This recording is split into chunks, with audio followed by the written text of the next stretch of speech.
우리가 인생을 살다 보면 참 한결같다 그 사람, 그런 말을 사용하는 경우가 있습니다. 근데 우리말은 이게 양면적으로 사용이 될 수가 있어요. 그러니까 그 사람 참 한결같다, 변함이 없다라고 할 때, 오늘 우리 그 김종기 장로님 며느리가 왔는데 제가 처음 봤을 때하고 지금하고 똑같아요. 참 한결같이 변한, 저런 걸 우리가 방부제 미모라고 그러던가 그러더라고요. 절대 뇌물 받은 건 없어요, 제가. 그럴 때 이제 한결같다, 좋은 의미죠. 그리고 또 한결같다라는 말을 쓸 때, 저 사람 진짜 20년, 30년을 봤는데도 진짜 한결같다. 그 말은 무슨 말이죠? 좋은 의미예요. 참 사람이 진국이고, 참 변함이 없고, 정말 이렇게 기복이 없고. 제가 좋아하는 사람, 깜짝 놀라시죠. 기복이 있네요. 기복이 없고. 그러니까 제가 좋아하는. 그런데 이 말이 나쁘게 쓰일 때도 있어요. 저 사람 진짜 한결같다. 그 말은 어떻게 나쁘게 쓰이죠? 10년이 지나도 20년이 지나도 똑같다는 거예요. 나쁜 쪽으로 변화가 없다는 뜻이죠.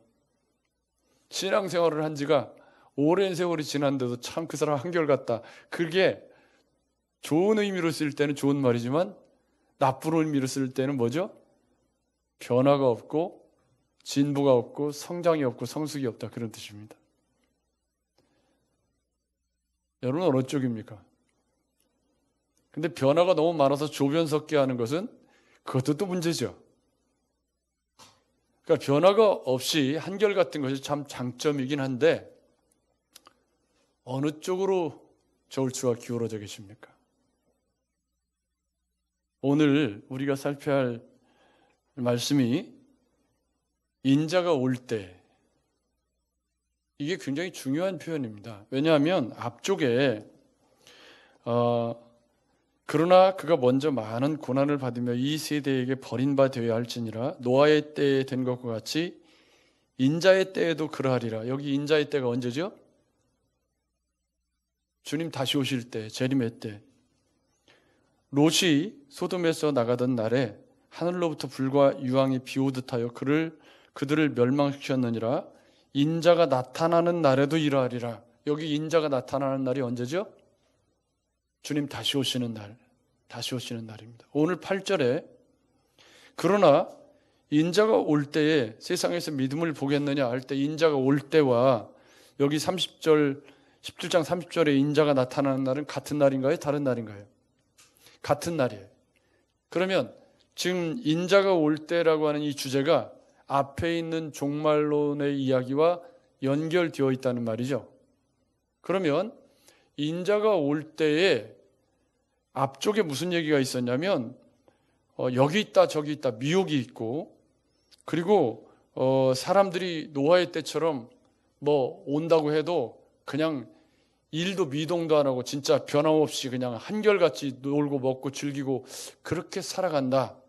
이럴 때 한결같으면 불신앙이고 심판을 면할 길이 없죠.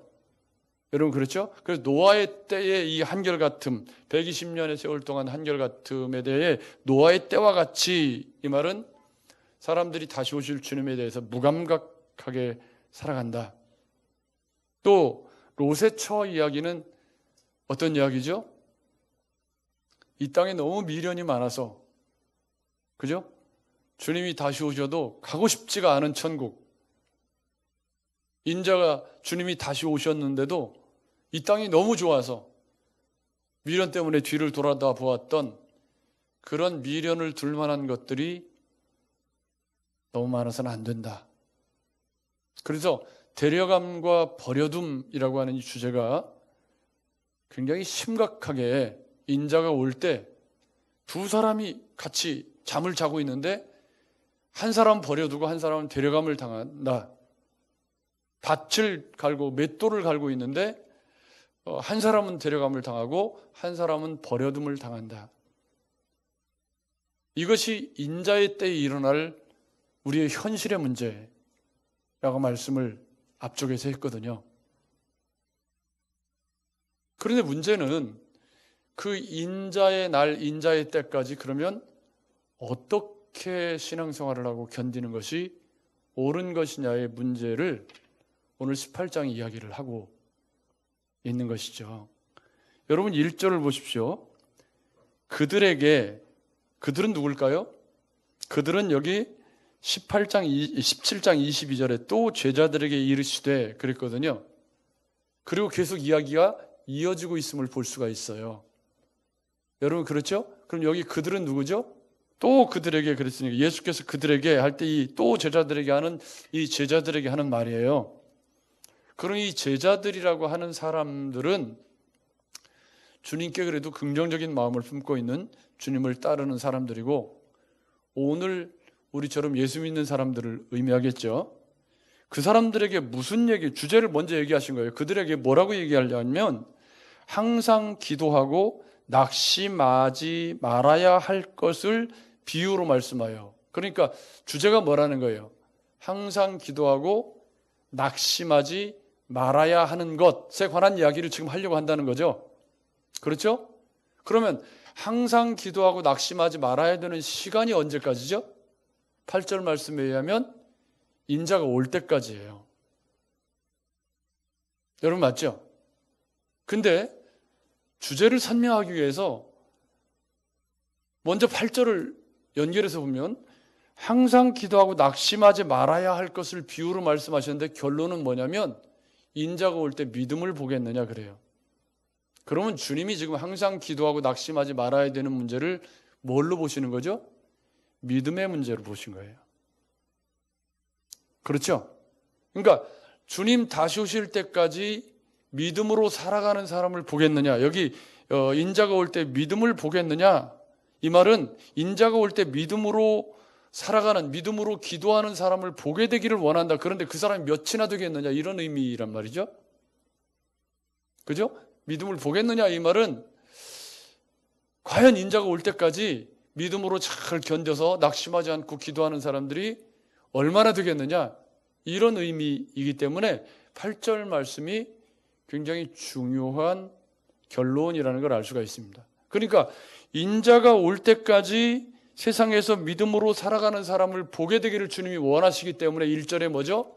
항상 기도하고 낙심하지 않아야 할 것을 비유로 지금 말씀하신 거예요. 여러분 맞죠? 그러니까 지금 주님이 하시고 싶은 말씀은 기도에 관한 얘기가 아니고 물론 기도가 포함이 돼요. 말세를 살아가는 성도의 가장 큰 특권, 기도할 수 있다는 거죠. 여기 앞쪽에 있는 미혹과 시련과 시험과 유혹과 수많은 우리의 삶에 일어나는 일들, 아무 일이 안 일어나면 좋지만 계속 어떤 일들이 일어나죠? 속상한 일도 생기고 몸이 아플 때도 있고 저는 요즘에 이렇게 머리가 자꾸 이제 이렇게 허옇게 보여서 어떻게 이걸 좀 잘 안 보이게 할까 해서 스프레이로 지금 흑채를 뿌려요. 그러고 있어요. 왜냐하면 화면에 나가니까 보기 싫더라고.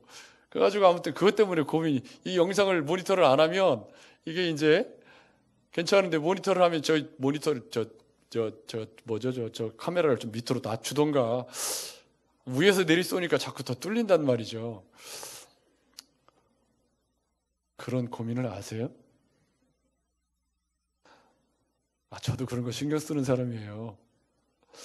그러니까 지금 우리의 삶에 아무 일이 안 일어나면 좋지만 피할 수 없이 늙음이 찾아오고 아픔이 찾아오고 어떤 날은요 제가 돋보기를 끼고 이제 저도 성경을 볼 때 돋보기를 끼거든요. 돋보기를 끼고 이렇게 보다가 제 손을 돋보기를 끼고 봤더니 주름이 막 자글자글한 거예요. 깜짝 놀래가지고 야, 내 손이 왜 이렇게 늙었냐.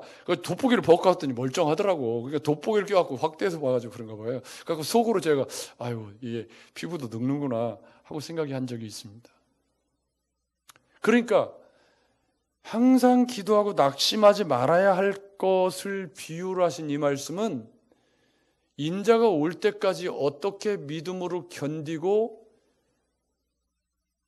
그리스도인으로 생존해 나갈 수 있느냐의 문제를 지금 이야기하고 있는 것이죠. 그때 우리에게 필요한 게 뭐라는 거예요? 기도라는 거죠. 그러니까 가운데 들어있는 과부의 강청 기도는 우리가 생각하는 것처럼 무한정 때를 쓰면 하나님이 들어주신다는 내용을 이야기하는 것이 아니라 끝까지 포기하지 않고 믿음으로 기도하는 것이 중요하다를 얘기하는 거예요.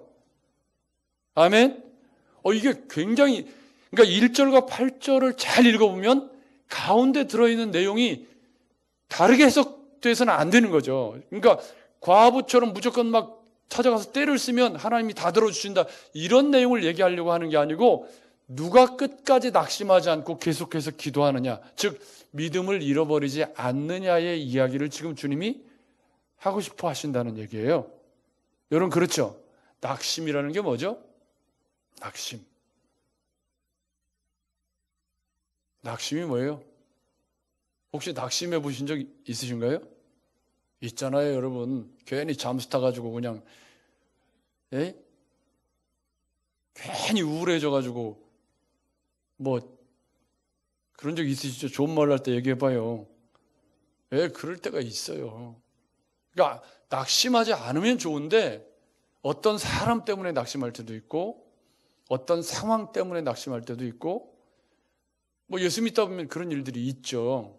살다 보면 그런 일이 있기도 하지만 예수 믿고 살아가는 교회에서 낙심할 일이 없어야 되지만 교회에서도 낙심할 일이 있죠. 길게 신앙생활하다 보면 뭐 어떤 말에 상처를 받을 수도 있고 뭐 목사 설교에도 뭐 전혀 그런, 여러분 오해하시지 마셔야 될 것은 여기 이렇게 많은 분들이 계시는데 한 분을 놓고 제가 설교할 거라는 그런 착각을 하시는 건 참 곤란합니다. 여러분, 이렇게 많은 성도가 있는데 제가 한 분을 놓고 설교할 이유는 없잖아요. 여러분, 그렇죠? 그러니까 혹여라도 나한테 하는 소리처럼 들리시거든 그건 그냥 우연히 얻어 걸린 거지, 제가 그분을 위해서 준비했다고, 설교를 준비했다고 착각하시는 건 굉장히 큰 착각입니다. 그럴 이유가 없어요. 훨씬 많은 분이 계시니까요. 그러니까 사실은 이 낙심이라는 건 우리의 삶의 여정에 다른 사람의 걸림이 되는 스칸달론, 그런 사람들이 있기 때문에 낙심이 찾아올 수 있죠. 근데 문제는 주님이 기도하고 낙심하지 말아야 할 것을 비유로 말씀하신 거예요. 자, 그럼 이제 과부 이야기를 한번 들어볼게요. 어떤 도시에 하나님을 두려워하지 않는 그런 재판장이 있었다. 설정을 하나님을 두려워하지 않는다는 거예요. 하나님을 두려워하지 않는다는 말은 무슨 말이죠? 하나님이 원하는 정의나 하나님이 원하시는 공의나 하나님이 원하시는 공평이나 뭐 이런 거에 관심이 있다 없다? 없다. 하나님을 경외하지 않으니까 이게 그래서 이 재판관은 이게 사람을 무시하는 재판관이에요. 이게 이제 부정과 부패에 연루된 아주 타락의 온상인 그런 재판관이라는 뜻이죠. 왜 이런 설정을 한 거냐면 과부가 힘없는 사람이 찾아오는 걸 이 사람은 쌍무시하고 별로 달가워하지 않는 스타일이라는 뜻이죠. 주님이 설정을 그렇게 해놓으신 거예요. 그러니까 힘 있는 사람, 뭐 돈이 될 만한 사람, 나한테 이익이 될 사람, 그런 사람들의 얘기는 막 찾아가서 들어가지고 가서 해결해 주지만 힘없고 돈 없고 이런 과부 이야기는 아예 들으려고도 하지 않는 그런 재판관. 설정을 주님이 그렇게 하신 거죠. 그런 재판장이 있는데 그 도시에 한 과부가 있어. 여러분, 성경에서 과부, 고아, 가난한 사람, 이런 사람들은 주로 뭐 하는 사람들이죠? 우리 교회에도 혼자 되신 분이 많은데 이게 참. 근데 이게 늘 보호의 대상이고 자주 멸시를 당하는 그런 대상이란 말이에요. 그러니까 과부라는 설정은 재판관이 무시할 만한, 함부로 대해도 될 만한 이런 신분이라는 뜻이죠. 근데 이 과부가 그 재판장에게 자주 가서 그에게 이렇게 내 원수에 대한 나의 원한을 풀어주소서, 그러니까 나의 대적에 대해서 나를 변호해서 정의를 행사할 수 있도록 그렇게 해달라고 계속 찾아가서 얘기를 했다는 거죠. 그가 얼마 동안 듣지 않다가 그래요. 그러니까 여기서 핵심은 뭐냐면 이 불의한 재판관이 과부의 말을 쌩 무시하고 안 들어주는데도 이 과부가 계속 포기하지 않았다는 거죠. 포기하지 않고 계속 찾아간 거예요. 근데 얼마 동안 듣지 않다가 이 재판관이 속으로 생각하기를 내가 하나님을 두려워하지 않고 사람을 무시하나. 참 우리 주님도 참 비유도 참 셀프 디스잖아요. 지금 자기를 재판장이 말하기를 뭐라고 그래요?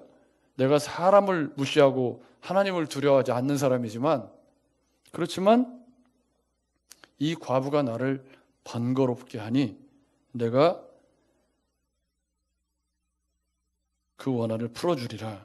그 부탁을 들어주지 않으면 끝까지 와서 나를 괴롭히게 될 것이다. 그래서 주님이 그 이야기를 인용하시면서 6절에 이렇게 말씀하신 거예요. 주께서 또 이르시되 불의한 재판장이 말한 것을 들으라. 사실은 이것 때문에 인용된 거예요. 이 이야기는. 그죠?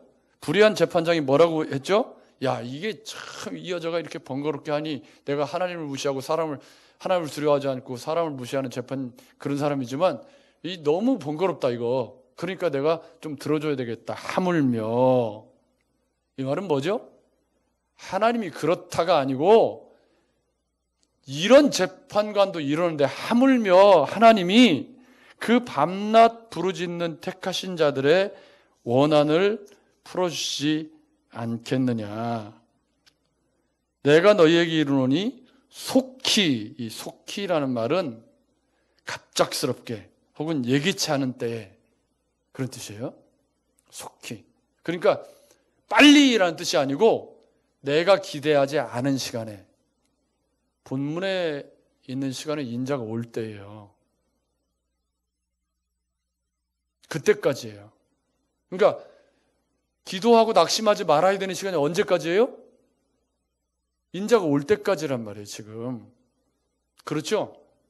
그러니까 여기 속히라는 말을 오해하시면 안 되는 게, 속히는 곧, 바로, 지금 이런 뜻이 아니고 하나님의 정하신 시간에, 예기치 않은 시간에, 갑자기 이런 뜻이란 말이죠.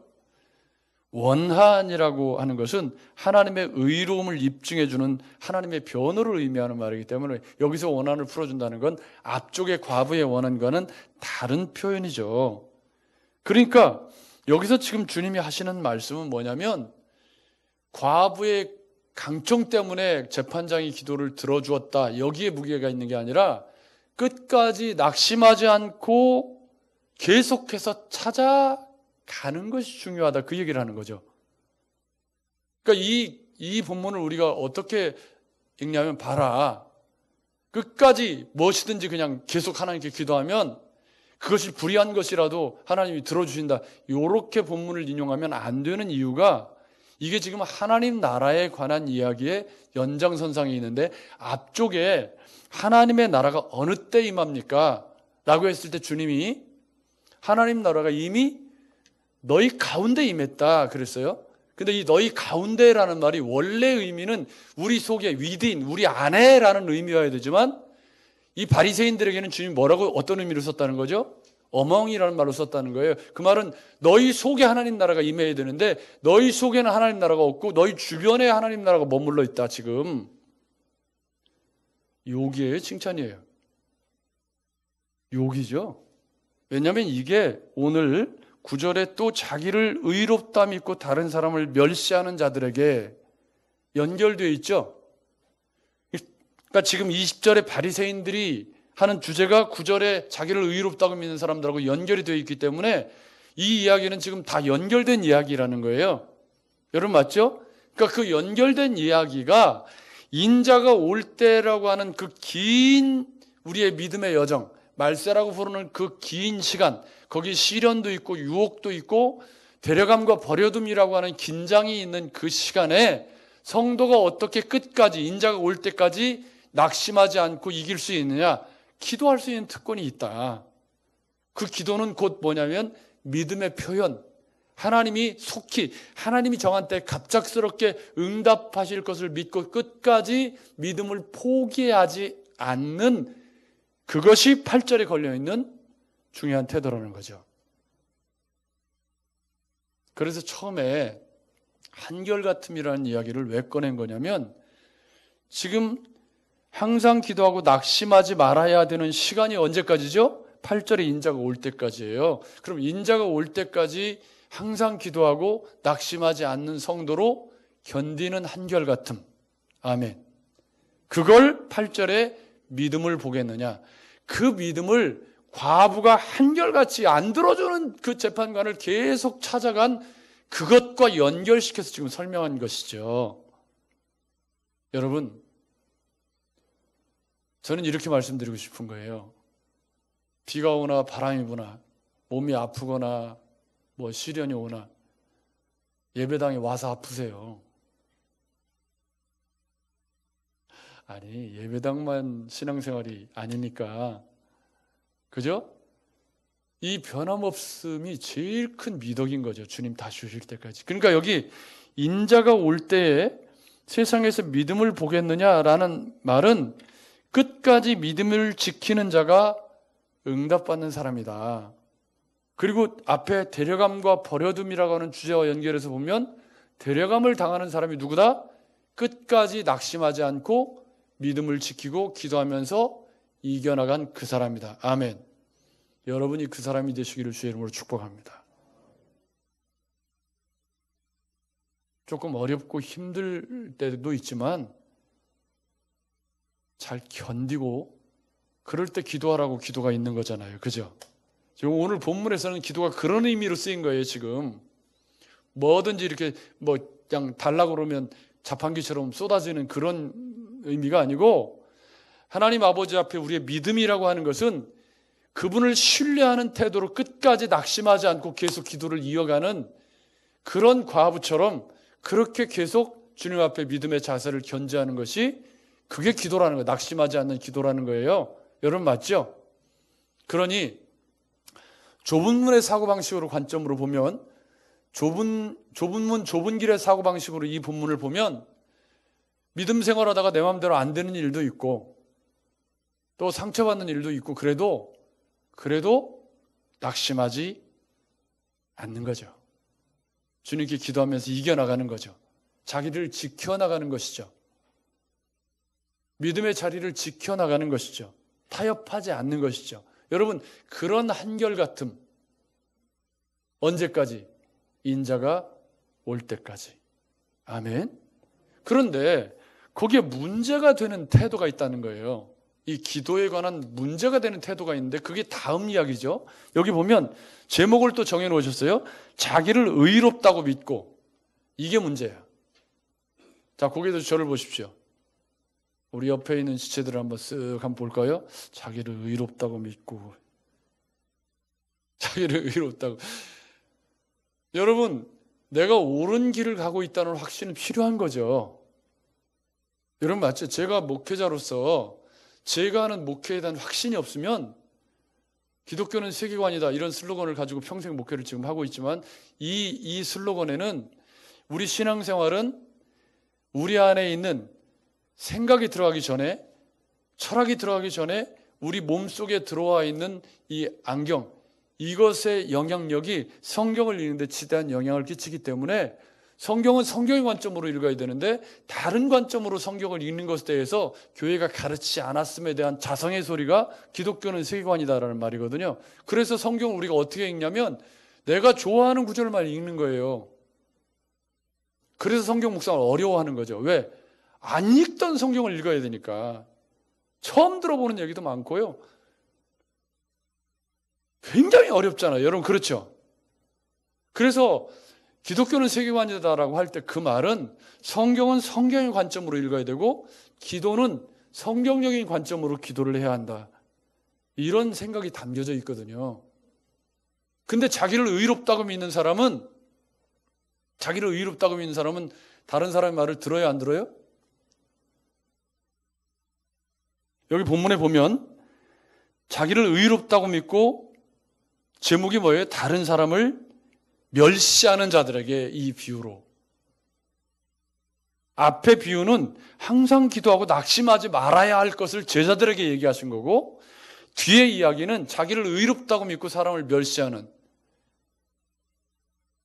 어떻게 신앙생활하면 이렇게 될까요? 여러분 보십시오. 본문에 두 사람이 기도하러, 이제 주님이 이거 비유예요. 이것도 비유지만 사실은 이제 실사죠. 그때 당시 흔히 있었던 일이니까요. 기도하러 두 사람이 성전에 올라갔는데 하나는 바리새인이요 하나는 세리라. 앞에 바리새인이 질문을 했기 때문에 바리새인들도 이 이야기를 듣고 있을 가능성이 많아요. 그렇죠? 근데 바리새인들은 기도를 할 때, 여러분 우리가 신앙생활을 해 나갈 때 다른 사람이 나를 어떻게 볼까에 초점이 맞춰져 있으면 자꾸 더 복잡해질 수밖에 없어요. 대표 기도를 하는데 하나님께 기도하는 거잖아요.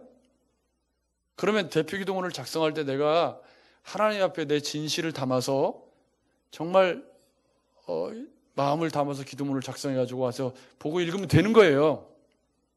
그런데 다른 사람이 내 기도를 어떻게 생각할까에 신경이 쓰이기 시작하면 자꾸 이제 진실이 아니라 뭐가 써지기 시작하죠? 현학적이고 유창하고 거시적이고 막 이렇게 되는 거예요. 그러면 내가 깨닫고 내가 느낀 건 어디로 가버리고 다른 사람이 어떻게 생각할까를 생각하기 시작하면 막 휘황찬란해지기 시작하는 거죠.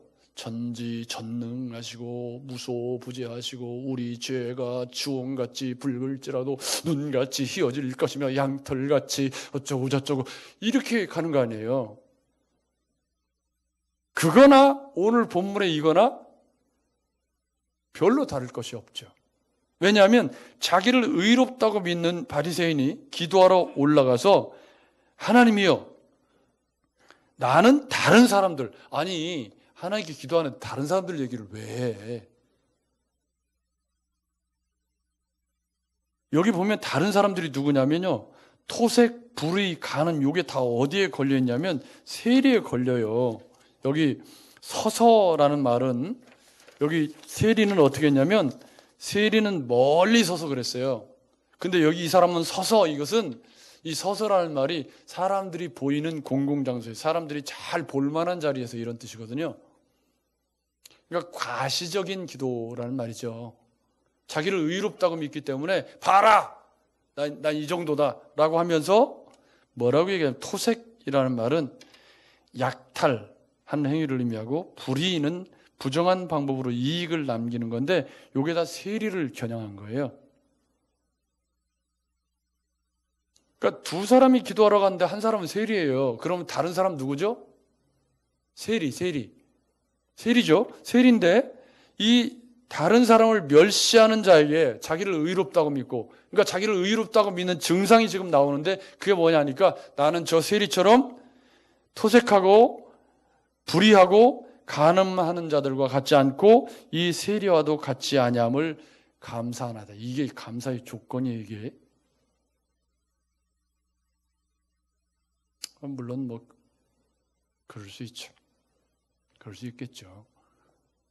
그러면서 나는 1회에 2번씩 금식하고, 여러분 이 종교적인 행위로 보면 굉장히 귀한 거죠. 여기 소득의 11조를 드리나이다 할 때 이 소득이라는 말은 월급과 같은 일정한 수입이 아니고 자기가 가진 전 재산을 말하고 있어요. 그러니까 11조 생활을 철저하게 했다. 그리고 경건의 모양에 있어서 일주일에 2번 금식, 저도 안 해요. 저는 사실은 제 신앙관 자체가 금식해서 내가 금식하면서 하나님께 매달려야 될 만큼 심각하게 주님 앞에 뭘 달라고 해야 될 상황이 그렇게 아직은 많다고 잘 느껴지지 않기 때문에 여간에서는 저는 금식을 잘 안 하는 편이지만 어쨌든 규칙적인 것을 훨씬 더 저는 선호하는 편이기 때문에 규칙적으로 기도하고 규칙적으로 묵상하고 변함없이 치우침 없이 가는 것을 더 좋아하는 스타일이죠. 어쨌든 뭐 이렇든지 저렇든지 간에 1회에 2번씩 금식하고 소득의 11조를 드립니다. 이게 기도인가요? 자랑인가요? 이게 무슨 기도예요? 이게 기도가 아니죠. 앞에 항상 기도하고 낙심하지 말아야 될 것이라고 주제가 나왔기 때문에 기도라는 주제에서 연결이 되어져 있죠. 그러면 지금 인자가 올 때에 주님이 보지 않기를 원하는 기도가 이런 거죠. 여러분 맞죠? 주님 앞에가 아니라 다른 사람과의 관계 속에서 신앙을 파악하기 시작하면 모든 부작용이 다 생기기 시작해요. 여러분 맞죠? 나는 주님께 택한 받은 나로서 주님에게 소중한 존재입니다. 여러분 맞죠? 내가 비록 재능이 없고 내가 부족하지만 주님이 나를 들어 쓰시는 그 용도에 맞게 내가 쓰임받고 있으면 그것으로 만족한 거예요. 아멘. 내 인생은 가치 있는 것이고 그것으로 나는 주님 앞에 내 몫을 다한 거예요. 근데 다른 사람하고 내가 똑같아져야 되면 인생이 복잡해져요. 여러분 그렇지 않나요? 다른 사람과 자꾸 나를 비교해서 우등과 열등의 개념으로 나를 파악하기 시작하면 인생이 복잡해지죠. 신앙생활조차도 그렇게 한다면 그러면 이게 얼마나 어려워져요. 근데 여러분 우리가 잘 배워서 알고 있는 것처럼 예수 그리스도가 머리고 몸에는 수많은 지체가 있다고 배웠잖아요. 여러분 맞죠? 여러분 맞죠? 그러면 그 수많은 지체 중에는 손도 있는 거고 배설하는 기관도 있고 소화시키는 기관도 있고 보는 데도 있고 그런 거잖아요. 여러분 맞죠? 그 중에 하나만 잘못돼 보세요. 아파요? 안 아파요? 한번 모르겠으면 한번 꼬집어 봐요. 자, 안 하네. 아프잖아요. 그러니까 우리는 다 소중한 사람들이에요. 아멘. 이때 크게 아멘을 해야 되는데 우리는 다 소중한 사람들이에요.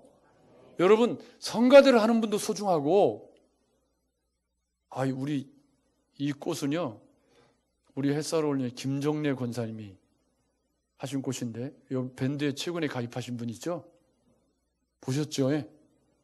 그분이 근데 꽃도 너무 예쁘네. 난 양란이 이렇게 노랗고 예쁜 색이 있는 거 처음 봤어요. 또 이걸 고른 건 이제 정 전사님이 고르셨지만 어쨌든 이게 뭐 그래서 제가 이렇게 꽃이 막 하나 둘 여기 나무까지 있으니까 강단이 굉장히 있어 보이고 내가 있어 보여야 되는데 강단이 너무 있어 보이는 게 아니에요. 아무튼 그렇더라고요. 참 좋은데 여러분 회중석에 앉아 계시는 분도 필요하고 안내하시는 분도 필요하고 여러분 맞죠? 기도하는 사람도 필요하고 설교하는 저도 필요하고 다 필요한 사람들이잖아요. 여러분 맞죠? 그런데 다른 사람과 나를 비교하기 시작하면 고라당의 반역 사건 같은 일이 생기는 거잖아요. 그런 면에서 이 바리새인의 기도는 뭐죠? 많이 어긋나 있죠. 그래서 제목을 뭐라고 다뤄놨죠? 주님이 자기를 의롭다고 믿고 다른 사람이 의롭다고 생각하는 게 아니라 자기가 자기를 의롭다고 믿고 다른 사람을 멸시하는 병에 빠진 사람이라는 거예요. 여러분 우리에게 그런 질병이 없는지 살피셔야 됩니다. 이 질병은 교만으로 나타날 수도 있고 열등감으로 나타날 수도 있어요. 다른 사람과 비교하면 교만해지는 사람이 있고 열등감에 빠지는 사람도 있어요. 열등감도 문제인 거죠. 여러분 맞죠? 나는 나 자체로 의미 있는 거예요. 여러분 맞죠? 내가 주님 앞에 서 있는 내가 의미 있는 거지 다른 사람과 비교해서 내가 의미를 찾을 필요는 없잖아요. 주님이 맞게 필요하게 지으셔서 필요하게 사용하시고 있는 중이니까 그 인생으로 나는 가치가 있는 거예요. 아멘? 그런데 다른 사람하고 비교하기 시작하면 거기서부터 문제가 생겨요. 제 친구 가운데요. 길을 한 번 가면 응용까지 다 하더라고요. 나는 그런 사람, 그런 천재 처음 봐. 그리고 모르는 길도 감을 잡아서 길을 찾아가서 가요. 저는 내비게이션은 나의 목자신이 하고 내비게이션이 엄한 대로 가면 그냥 가는 거야 계속. 그런데 그 친구가요. 사진을 찍으면 웃겨요. 어떻게 이렇게 사진을 찍을 수가 있지? 속된 말로 전문 용어를 쓰면 개판이야. 구도도 그렇고 피사체가 있으면 기본적으로 피사체를 이거 저는 보면 보이거든요. 근데 그 친구는 안 보인대. 공평하신 하나님이 얼마나 다행이에요. 저는 길치라서 그냥 정말 10번 가도 여긴가 저긴가 물어보고 또 물어보고 그 내비 찍어요. 모르겠으면. 내비게이션이 좋아져서 얼마나 좋은지. 여러분, 자기를 의롭다고 믿고 다른 사람을 멸시한다는 이 제목 자체가 문제가 있죠. 그래서 이 바리새인의 문제는 다 다른 사람과의 관계 속에서 신앙생활을 다 외식적인 모양으로 다 주님이 어떻게 생각하실까에는 관심이 없어요. 근데 세리는 뭐라고 하냐면 하나님이여 불쌍히 여기소서. 여기 바리새인의 기도에 하나님이여 뭐가 있어요? 없어요? 하나님이여 나는 다른 사람과 같이 이렇게 나오지 하나님 앞에 내 모습이 없죠. 다른 사람하고 다른 것이 내 신앙의 기준이지 하나님이 나를 어떻게 생각하느냐에 대한 이야기가 있나요? 없나요? 없어. 그래서 세리는 하늘을 쳐다보면서 다른 사람이 어떻게 보는가는 관계가 없기 때문에 멀리 서서 안 보이는 데서, 세리가 바리새인이 서 있는 곳은 사람들이 다 보이는 데서, 그래서 나는 죄인이로소이다, 나를 불쌍히 여기셔서, 이게 지금 1절에 걸려있는 항상 기도하고 낙심하지 말아야 할 기도의 내용 속에 담겨져 있다면 여러분 어떻게 하시겠습니까? 인자가 올 때 믿음을 보겠느냐라고 할 때 그 믿음이 어떤 믿음인 거예요? 주님 앞에 내 모습이 세리의 모습으로 서 있느냐, 바리새인의 모습으로 서 있느냐, 그걸 보시겠다는 거죠. 8절에 인자가 올 때 믿음을 보겠느냐 할 때 그 믿음은 어떤 믿음이죠? 그것이 20절, 17장 20절 하나님 나라가 어느 때 임합니까? 주님이 하나님 나라가 도래했다고 하는데 이 사람은 내가 원하는 하나님 나라 도대체 어디가 있다는 거예요? 그것 좀 보여줘 보세요. 이렇게 주님께 따지고 있다는 거죠. 그 사람이 바로 하나님 나라가 그 속에 없고 하나님 나라 언저리에 있다는 거예요. 그래서 결론이 14절, 내가 너희에게 이르노니 이에 저 바리새인이 아니고 이 사람 세리가 의롭다 하심을 받고 그의 집으로 내려갔느니라. 그러면서 결론입니다. 같이 읽어볼까요? 시작. 무릇 자기를 높이는 자는 낮아지고 자기를 낮추는 자는 높아지리라. 아멘. 그러면 인자가 올 때까지 어떤 믿음을 보기를 원하시는 거예요? 자기를 낮추는 믿음으로 사는, 기도라고 하는 내용 속에 담겨져 있지만 지금 기도 이야기를 하는 게 아니라 무슨 이야기를 하고 있어요? 위드이냐 어멍이냐를 얘기하고 있고, 그러니까 주님이 내 안에 인격적인 주님을 만났느냐 이야기를 하고 있고, 그 인격적인 주님을 만난 사람의 믿음이 어떤 믿음이냐를 지금 이야기하고 있는 거죠. 근데 기도라는 그릇에 담겨 있을 뿐이에요. 그러니까 주님 다시 오실 때까지 기도는 성도에게 주신 큰 특권이 맞죠. 여러분 맞죠? 그렇지만 그 기도의 그릇 속에 바리새인과 같은 기도가 담겨 있다면 그 기도는 믿음도 아닌 것이고 하나님 나라 언저리에 머물러 있는 잘못된 신앙, 주님께 의롭다함을 받을 수 없는 그런 신앙이라는 것을 말씀해 주고 있죠. 그래서 8절 인자가 올 때 믿음을 보겠느냐, 그 믿음의 내용이 14절 자기를 낮추는 믿음이어야 한다. 아멘. 아멘. 여러분 또 한 주간 하나님이 선물로 주신 세 번째 주간을 또 우리가 맞이해서 살게 될 텐데, 어떻게 사느냐는 늘 우리의 선택입니다.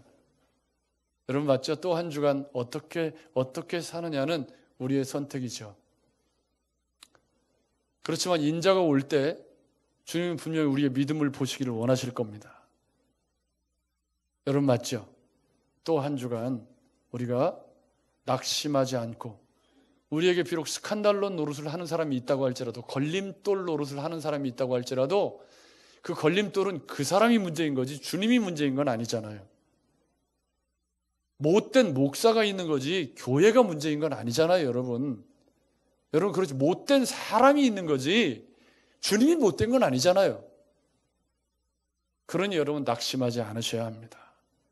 기도의 특권을 잘 사용하시고 또 한 주간 살아나가실 때 인자가 올 때 주님이 보시기를 원하시는 믿음으로 살아내시는 일에 승리하시는 저와 여러분들 되시기를 주의 이름으로 축복합니다.